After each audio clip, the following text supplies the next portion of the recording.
Welcome to the All Together Show with Eric Satz. On this show, you'll hear Eric's unfiltered interviews with interesting and untraditional entrepreneurs who ignored boundaries, followed their instincts and own paths, and are now empowering others to do the same. Subscribe to the show and learn more by visiting alltogether.show. And now your host, Eric Satz.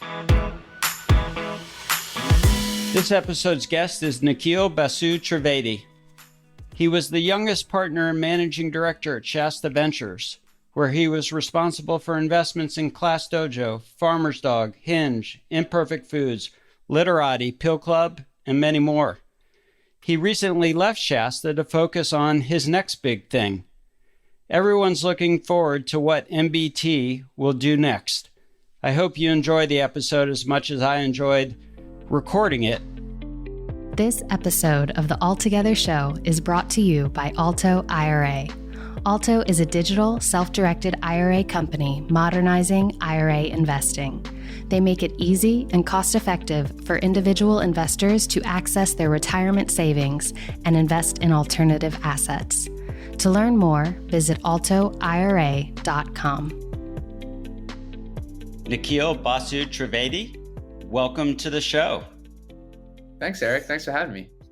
Yeah, no, it's an absolute pleasure to have you here. Just to kind of set the stage for the audience, you grew up in the UK and then California, going to high school in Atherton. You make your way to Princeton. We're going to talk about that a little bit because the number of activities for you at Princeton was outstanding. And you end up, a partner at Shasta Ventures, obviously in the Bay Area. And this is, you're an investor and board member of a number of private companies, to say the least, which is very interesting, kind of just even at the surface level of things from a professional perspective. But if someone were to say to you, Nikhil, tell me who you are, what you're about, describe yourself, what do you say?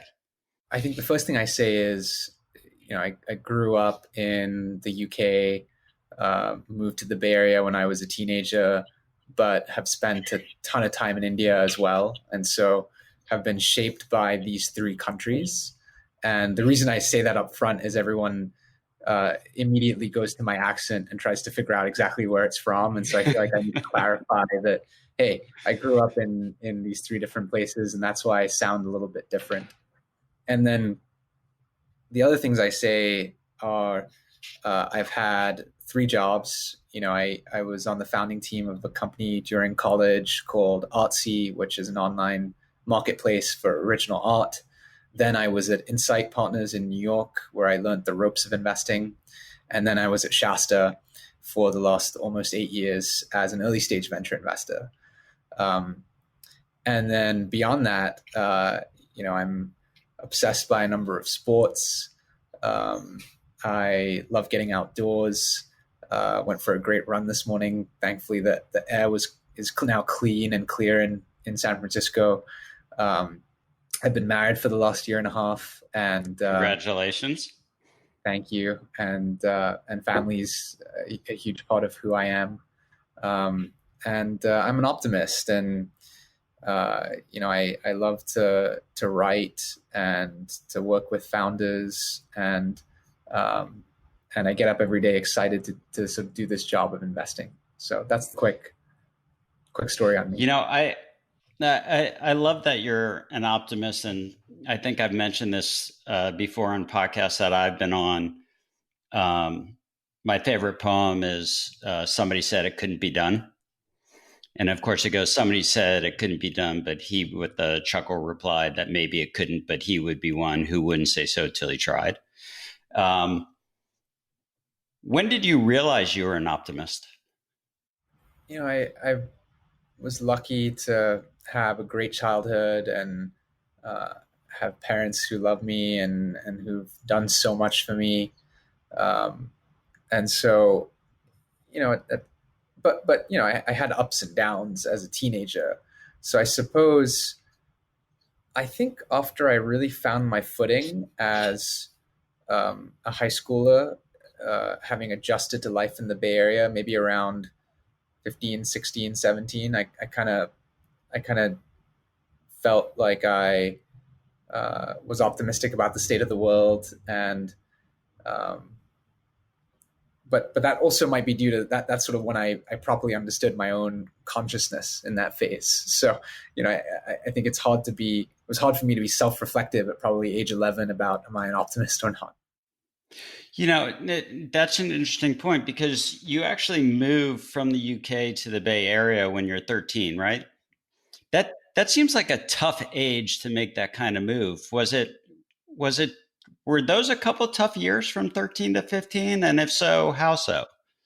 Yeah, it was actually a very difficult period to move. I went to 8th grade in the Bay Area with a bunch of kids who'd been to school together for a really long time, and they all were very good friends. And so I found it very difficult to sort of break into any social circles and to make any friends in that first year in the US. And I also really missed my life in England. I missed my friends there, but I also missed cultural things. I played cricket growing up, and no one knows anything about cricket in the US. I'm a huge fan of Manchester United and the real football, and no one really cared about that here. And so I really, I'd never been to school with girls before. I was in an all boys school in England, and I'd worn the same uniform every day with a tie. So there were like a ton of micro adjustments that I had to make to come to the US. And I didn't really enjoy those first couple of years.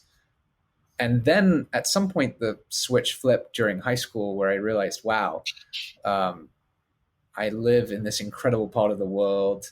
There's all this stuff happening to do with technology and Silicon Valley that I'm getting to be around. I learned how to code in high school as well. I took CS with one of the greatest educators I've ever had, my computer science teacher, Mr. Thibodeau at Menlo. And that's when I really started to, I think, find my footing, as I said before. And so it's interesting because that, as I just described it, so many of those foundations are related to what I do today. So I want to pick up on that, but I want to come back to it, because I actually want to go back to the beginning. You're born in Oxford, is that right? Or is that? Yeah. You're born in Oxford. Yes. Right. How many siblings do you have? One sister. One sister. How much older are you? I'm 5.5 years older. 5.5 years older. Okay. Are you all close? Is she in the Bay Area too? Yeah, she's here as well, and we're close. We were just texting about a bunch of stuff last night.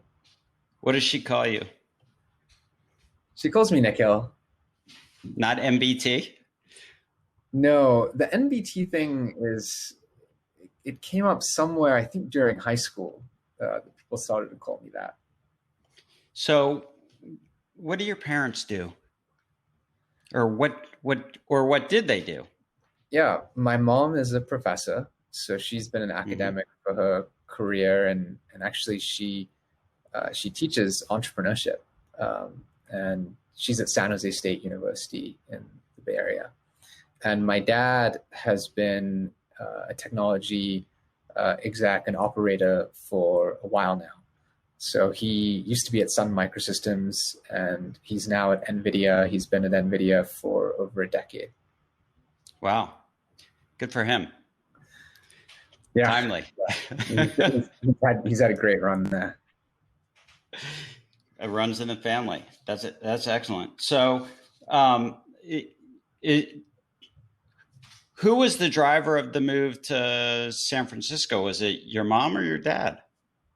It was initially my dad. And so he actually moved to the Bay Area a year before the rest of us came and joined him. And again, that was in 2002. Okay.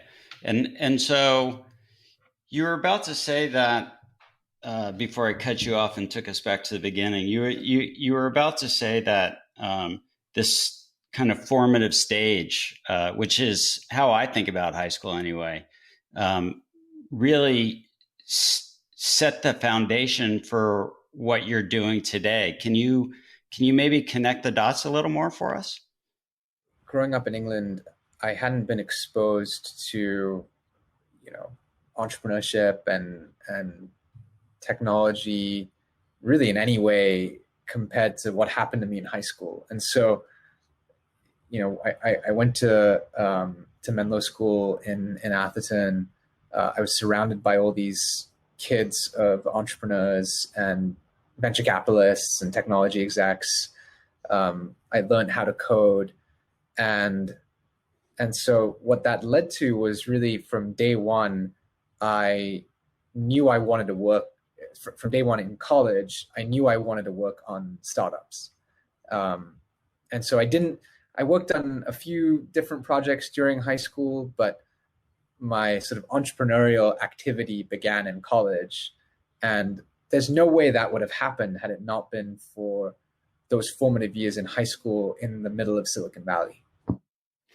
So this is what I both love and admire about you. So you go to Princeton, you're talking about entrepreneurship and finance, and yet there's a molecular biology major thrown in there. Is that right? That is right. I did end up concentrating in molecular biology. That's what my degree is in. I really actually enjoyed studying that. Happy to go more into it if you wish. I do want to go into it, because what I think a lot of, and I'm speaking now as the parent of a 21 and 19-year-olds, right, who have no idea what they're going to do. And, I think our advice, our being mine and Kate, my wife, is to follow what you love, follow what you're interested in. I mean, college is a very unique time to sort of learn and explore, right? But I think society now is set up in such a way that you're kind of worried about what's next, right? What am I doing today to set me up for the next thing? And, as I've met over way too many years, venture capitalists, whether West Coast or East Coast, it's really interesting that I find that some of the most successful were not finance majors. They were not economics majors. They were, they had, for lack of a better term here, more of a liberal arts approach to their studies and learning. And I think there's something in that thinking and approach which over time helps them distinguish themselves. And so I'd love for you to dig into the molecular biology side of college. Yeah, I mean, so the first thing I'll say is I feel very grateful looking back that my parents never said, hey, this is what you should do. And they really let me make my own decisions. I mean, when it came to deciding where to go to college, deciding what to major in, all these things, where to live after graduation, what to do. I mean, they just let me make the decisions that I wanted to make. And I feel very thankful for that in hindsight. So when I went to Princeton, I did say on my application, I think I want to study molecular biology. So I had a hypothesis going in. And the reason for that was I liked the sciences a ton in high school. I also felt like molecular biology is one of those things that if I didn't learn it in college, then I may not get to learn it in the real world. I knew I had this entrepreneurial sort of passion going into college. And so I actually thought maybe that entrepreneurial passion will be sort of translated into me doing something in the life sciences and biotech, and I should just learn about this stuff because probably during my lifetime there's going to be a ton of innovation in molecular biology. So that was really the thesis behind studying it, and I ended up writing my senior thesis about the $1,000 genome and the path towards personalized medicine. And I do think a lot of what I learned is going to be really helpful for me in the years ahead. And it's already led to some investments in the sort of intersection between biology, healthcare, and computing. But I took a bunch of classes in economics, a bunch of classes in CS, a bunch of stuff in across departments. And I would say the thing that I ended up spending the most time on in college was actually all the entrepreneurship stuff. I restarted the entrepreneurship club at Princeton. I worked on a bunch of startup ideas, including Artsy, as I referenced before. And so those became my really formative extracurricular activities, alongside molecular bio as my major. And so hopefully that helps form a bigger picture around what happened to me during school. So I want to put the study of molecular biology under the microscope in a second, pun fully intended. But, with all the talk about, well, first of all, for obvious reasons, virtual classrooms have been pushed on the world all of a sudden. I think there's a difference between going to college and taking college courses. And, I think because, in part, at least because of the income gap, economic gap that exists in this country, there is a considerable amount and justified amount of discussion around online learning and more cost-effective solutions. But I do think it, to a certain extent, misses the point of college, which is everything you do outside of the classroom, which is kind of what you were just talking about. Did you have to be a self-starter to get involved the way you did? I think to a certain extent, yes. But of course, I went to a school where that was encouraged, and there were tons of opportunities to be a self-starter. So, I don't think this was just all about my own taking initiative. But you're totally right, Eric. I mean, one of the things that I really worry about right now is that, kids in school, and I think I use that term loosely because I think it applies to K through 12 as well as college. The fact that they're not getting to engage with one another in person because of distance learning, and obviously that's because of this pandemic, is such a shame. I mean, I really worry about the ripple effects of this current era, because so much of my journey has been a sequence of sort of fortunate things that happened in person with people. And it's so hard to replicate that virtually. I could not agree more.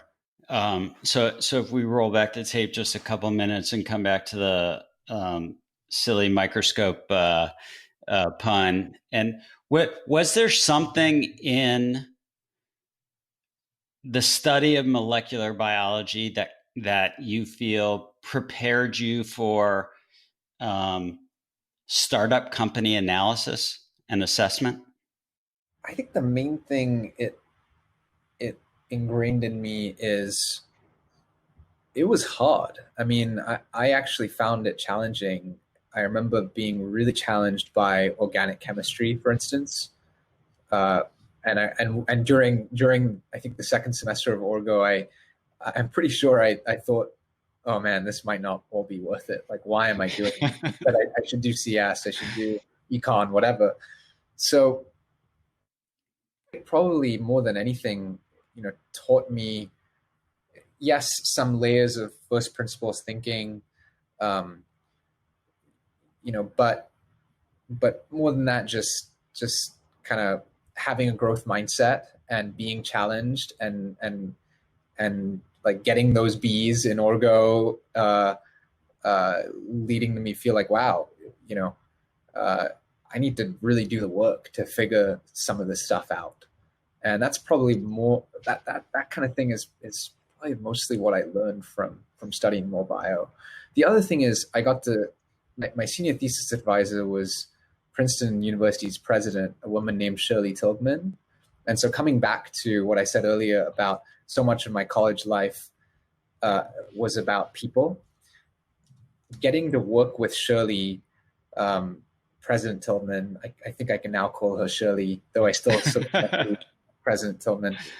That was incredible because I literally was going into the president of the university's office every couple of weeks. She was, giving me comments on the draft of my thesis, but I was getting to learn other things from her, not just molecular biology. I was getting to understand more about leadership from just watching her in those meetings and seeing how she operated. And she was, for instance, a board member at Google during that time as well. And so while she didn't share all this stuff with me, of course, I did get to learn just from observing her. And so that was a side benefit of having studied more bio that I didn't expect when I declared the major. Yeah. So, I sort of chalk that up as one of those plays you can never draw up on the chalkboard.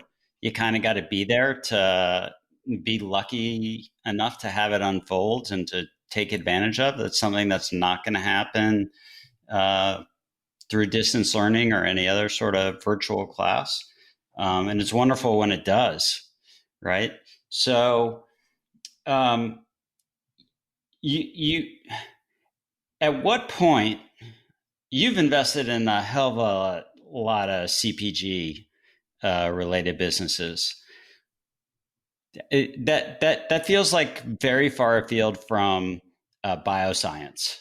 How does that progression evolve? Yeah, I mean, my tastes, my interests as an investor have really changed over time. When I started at Shasta, from day one, I was more focused on consumer businesses than enterprise businesses, and I think my quote unquote CPG investments, I actually think of more as consumer subscription investments than I do CPG investments.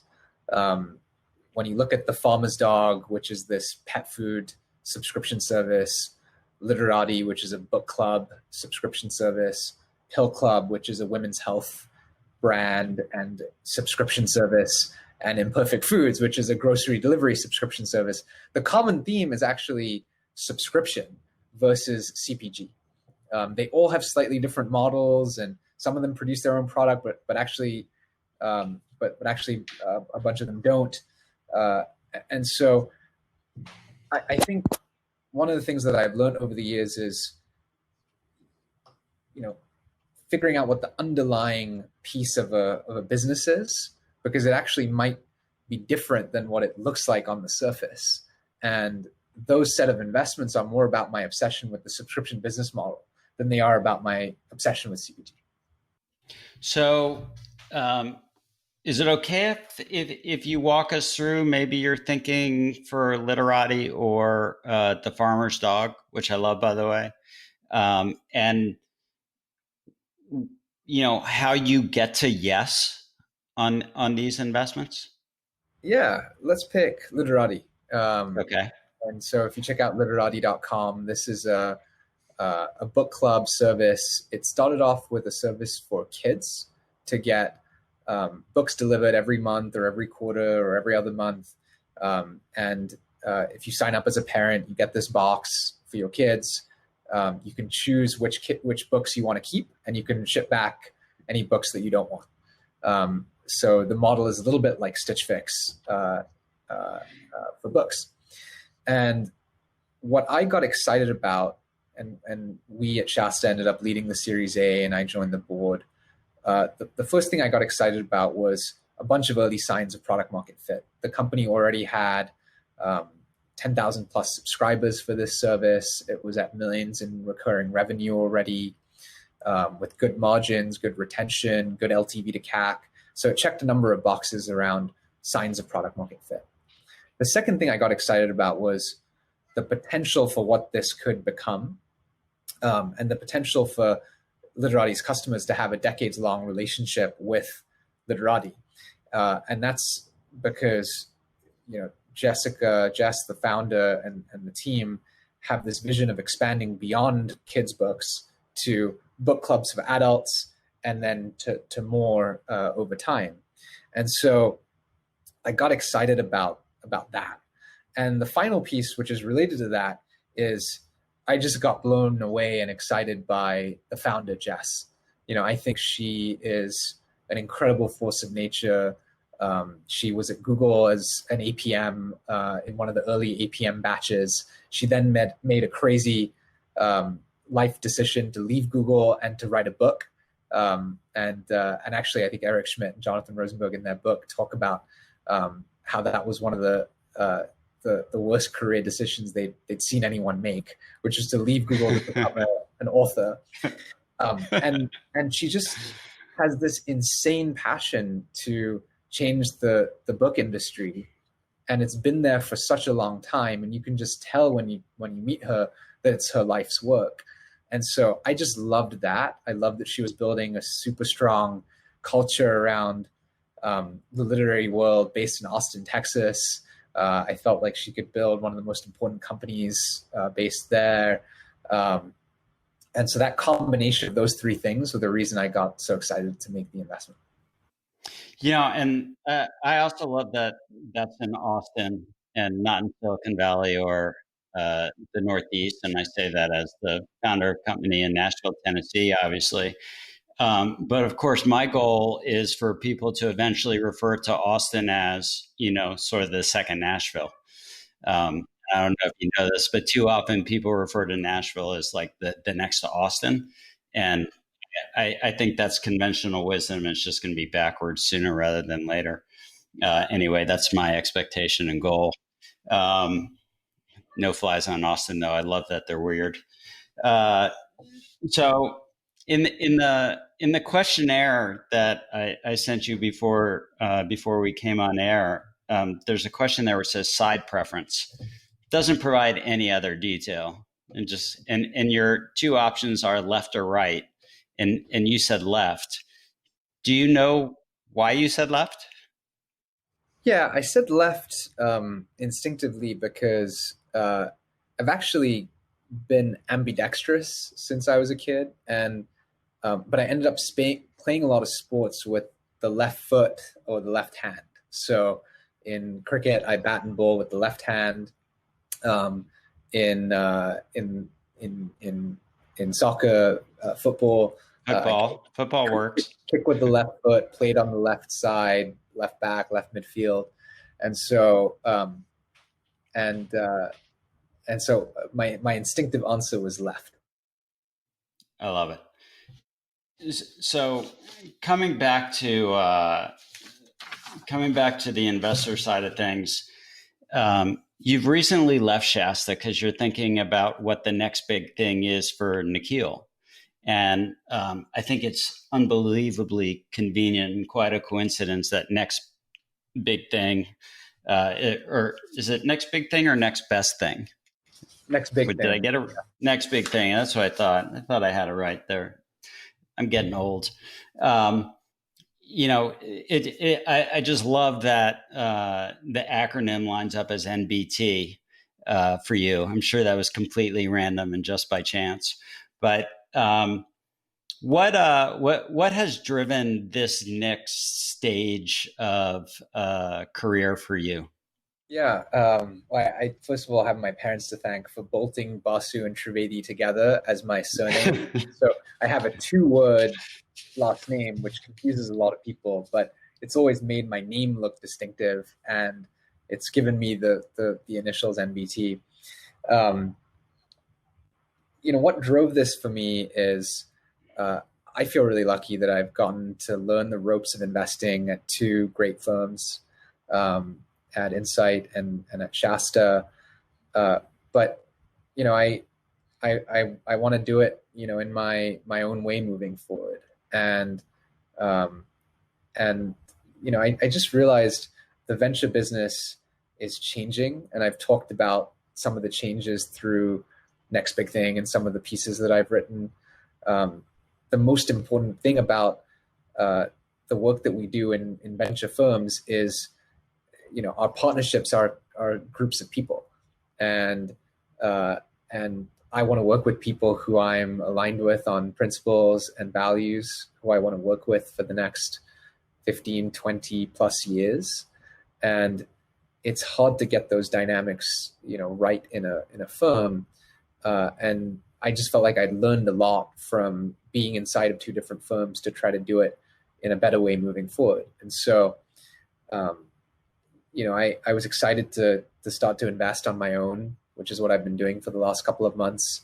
I was excited to just get to write and focus more on that, and to go back to an entrepreneurial mindset, which, as I've tried to describe during this conversation, I've had now for a while. And so I think those are some of the themes that you'll see from me moving forward. That's interesting, especially in terms of the entrepreneurial mindset. And I know other entrepreneurs get this, but I'm not sure there's anything harder than starting your own thing. And I don't really care what kind of business it is. And so for those watching, even though you've been on the other side of the table as a professional investor, starting your own fund is no different than, starting an Alto IRA. You're starting from a blank piece of paper. You've got to define your mission and goals, and you've got to recruit folks who want to join you on that journey and believe in that same mission and goal. And then, of course, you need investors to believe in what you're doing. So those are the same challenges and, of course, opportunities that any entrepreneur faces. And so congratulations on taking that step. It's it requires a leap of faith, so to speak. So that's good luck on that front. The other thing I would say is, a lot of people have come to me for career advice over the last, many years. How do I get into venture capital? What should I do after I graduate from college, et cetera? And I've always said to folks, you're going to be on a linear path unless you take risk. And it's risk that sets you up to be on a potentially exponential path. And one thing you learn when you study mathematics, and certainly when you study entrepreneurship and sort of venture capital and company building in our world, is there's a huge difference between a linear path and an exponential path when you look out 20 years, right? There's a compounding effect on the exponential curve that just isn't there on the linear one. And so some of this for me was, I've got to practice what I preach at some point, and I've got to take some risk. And I think, taking the risk has that chance to put me on a more exponential path. And so those are some of the other things that factored into my mentality. Well, I think that's super insightful and helpful to understand. And so I'm wondering, because as you have already said, you started to publish about this period for you in this transition period and the next big thing. You also write about every kind of investment decision. And you're thinking along the way, along that path to either get to a yes or a no. Did you write one for yourself and for whatever comes next? And is that what you just told us? Yeah, I did. I mean, in March, as I was thinking through, leaving Shasta, what I should do. It was also, by the way, a crazy time to be thinking about all this because the pandemic was just beginning. And so I didn't quite know what I was getting myself into, and it certainly tested my mettle. But I did write a bunch about the venture industry back then. And a bunch of that writing has now turned into essays on Next Big Thing. The one about agglomerators versus specialists, how the industry is bifurcated, the piece about the rise of the solo capitalists, founder investor fit. Those were all things that I was thinking about in March and that I started to write about. And a part of that writing was to test my own conviction in, do I believe in this change? And do I believe that there's a path for me to go do something different here? and sort of change the industry myself. And so, yes, I did.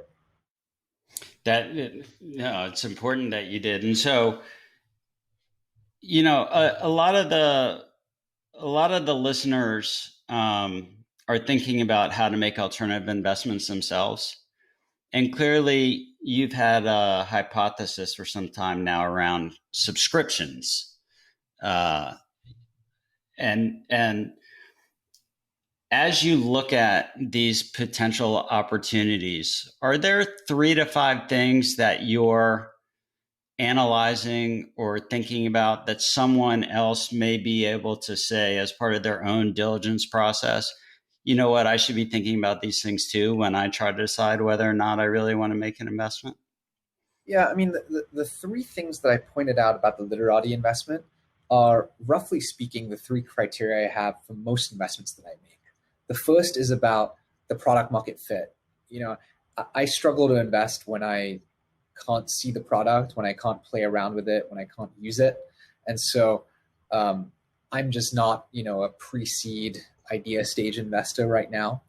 Maybe I'll become one over time. Who knows? Maybe my preferences will change. But for now, I like to invest once there's already a product. And so the first thing that I analyze is the product, is there any early signs of product market fit, is gauging your customers absolutely love this thing already.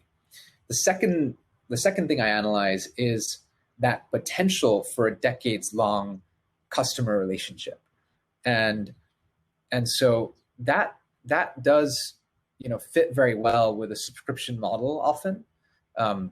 But, let's pick on Alto IRA because we're having this conversation.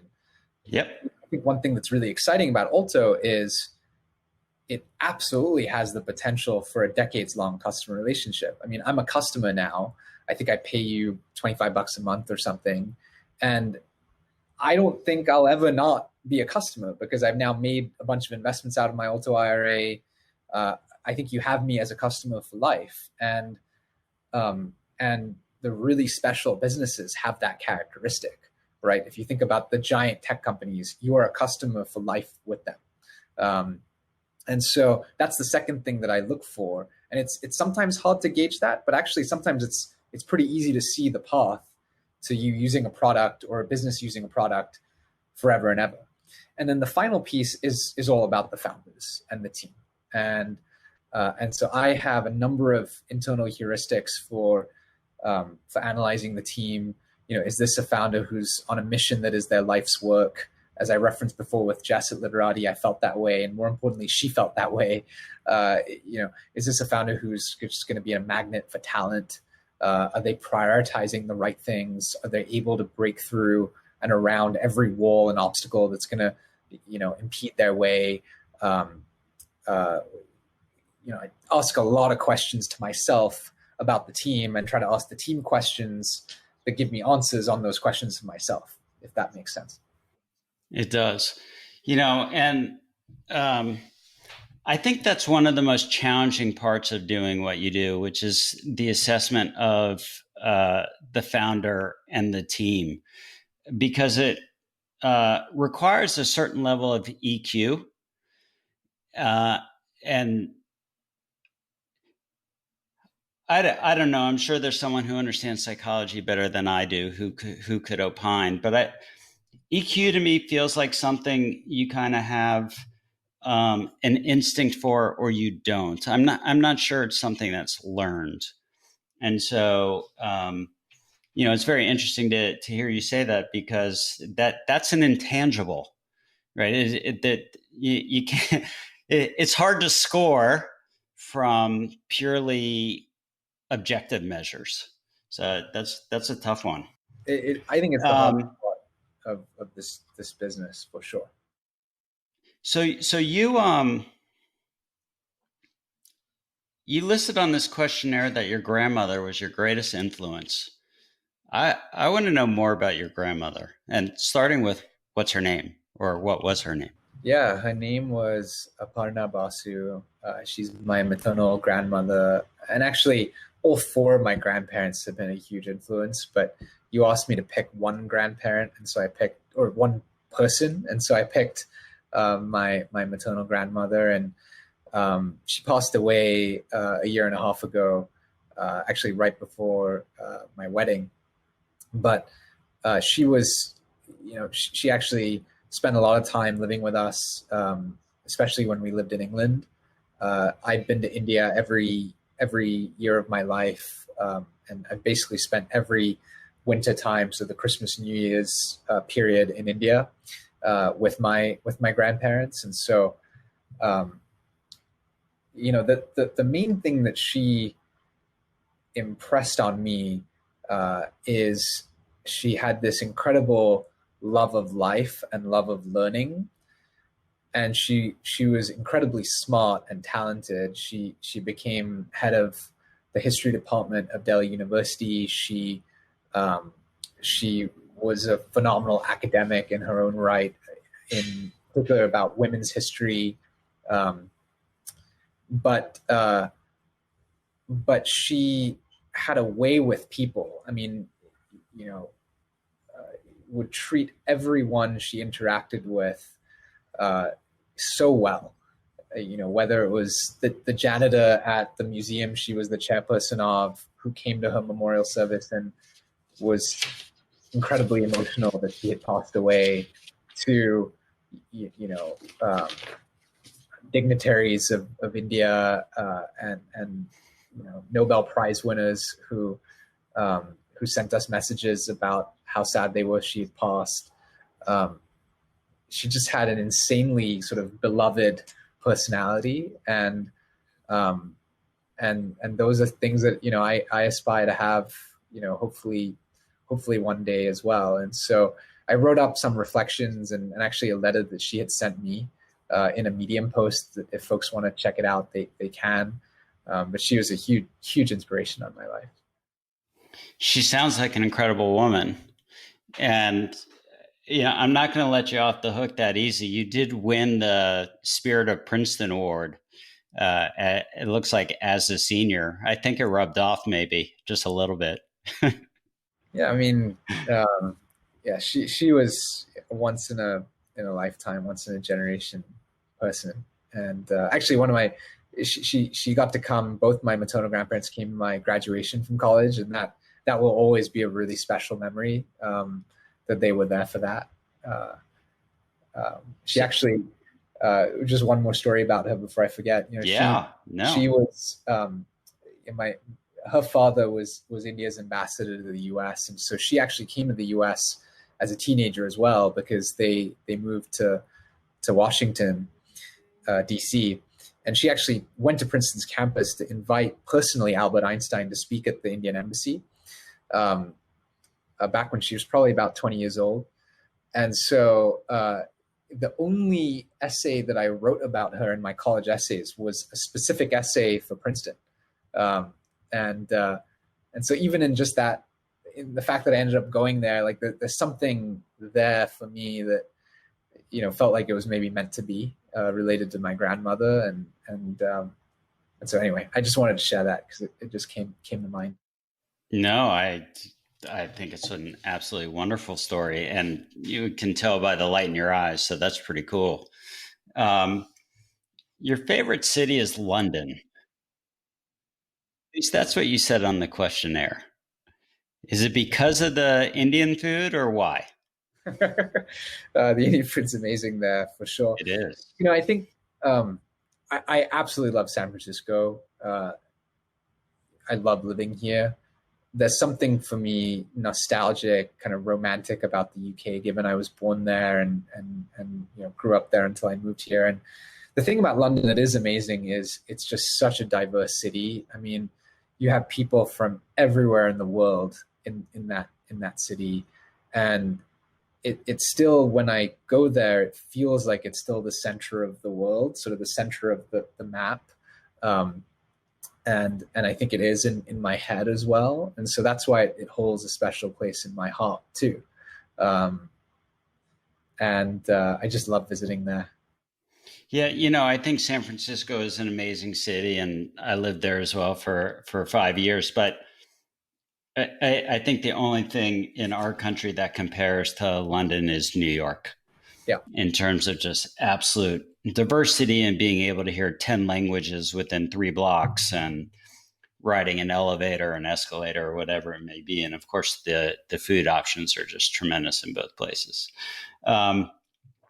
So how big a game changer was it for you when NBC struck its deal with the Premier League? It was a pretty big deal. I mean, I remember when I first moved to the US, I really struggled to watch any Premier League football, Champions League football as well. And now it's so easy. And so my Saturday mornings are super simple in the NBC app on Apple TV. So I'm curious because, I live in a central time zone, so we get the Eastern times just an hour earlier. Are they delaying for you all, or are they playing live? No, they're playing live. So a lot of the matches are 7 a.m. Pacific, because at 3 p.m. in the UK. And then unfortunately, some of them are 4:30 a.m. here because it's the 12:30 p.m. match over there. But then there's always one at 9:30 a.m. here, 5:30 p.m. there. Right. Okay. Well, it works out. Plus, well, I get. So actually, that was just an interesting. You don't have do you have a TV at home?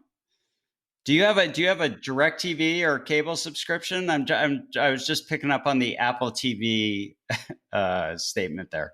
No, we're cord cutters. We don't have, except for an internet subscription. We don't have a cable subscription. We also subscribe to a number of individual, of course, packages. Yeah.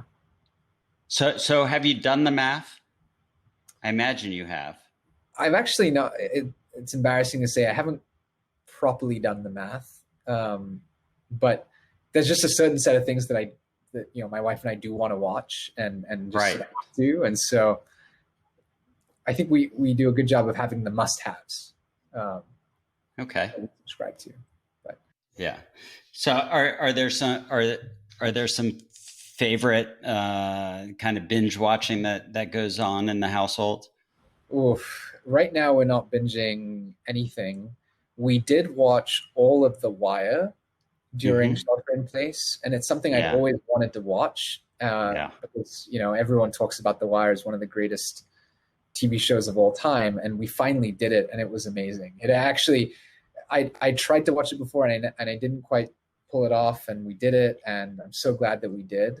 And particularly during this moment in time for our country, watching The Wire and it's such a real look at a city in this country, in its case, Baltimore. I just found it fascinating and loved so many of the characters in it too. There are a ton of great characters in The Wire. We're sort of leading up to this election right now. We're watching The Newsroom, which is another Aaron. I love Aaron Sorkin, and so for those who don't know, Newsroom, it's kind of taking place almost in real time around 2010, 2012, and it's amazing the conversations that were happening then. And if you think about the conversations that are happening today, and it adds some perspective to the dialogue, I think. Anyway, I think he's one of the great writers of our time, and highly recommend The Newsroom for folks. So I asked you who taught you about finances, and you say probably your dad. Yeah. My dad is the one in the family who, he's incredibly, first of all, he knows a lot about a lot of things. And so I've always been blown away by his level of general knowledge. You kind of ask him about anything and he'll have an answer for you. And so I grew up with a father like that. But, he does all the taxes, like he sort of takes care of the taxes and the bills and all these things, the way my parents divide up their work. And so, he is the one who led me to open a retirement account when I got my first paycheck. This was back in high school, I think when I was 18. And so that's when I first opened a Roth IRA. And that's why I answered the question that I think he's taught me more than anyone about finance, and just sort of personal finances. Thank you for sharing that. And so I actually want to come back to football for an ending. So Messi sort of teases all of us, right, with a potential move to the Premier League, which is where I think he should be at this point. And it would be a new challenge for him, and it would be exceptional to watch for everybody else in the world. But he stays put. Was that disappointing to you? Slightly, although had he gone to Man City, I mean, that would have been brutal. I did see, I saw some tweets, if Messi moves to Man City, man, you need to get Ronaldo again. Now, that would have been fun. That would have been really fun. But that would have been cool. He's exceptionally talented. It would have been really fun to have him in the Premier League. But we've got a fun league right now. It's going to be a great season. I agree. I think it'll be an exceptional season. So, Nikhil, thank you so much for spending time with us and taking the time to talk to us about your life and your investment philosophy. I hope everyone's listening was able to take away one or two or even three things that can help them in their own investing activity. And of course, go check out the next big thing and read what Nikhil's writing, because one, he's a really good writer, and two, it's super sharp. So thank you again for being on the show. Thanks, Eric. Thanks for having me. This has been really fun, and thanks for all the fun questions and different questions. My pleasure. The Altogether Show is brought to you by Alto IRA. Alto knows that public markets offer insufficient diversification of retirement accounts. That's why Alto developed a streamlined platform to make it easy and cost-effective for anyone to invest their tax-advantaged retirement savings in alternatives. Assets like real estate, venture capital, and crypto that are outside of the public markets and available through Alto's 21 platform partners. To learn more, visit altoira.com.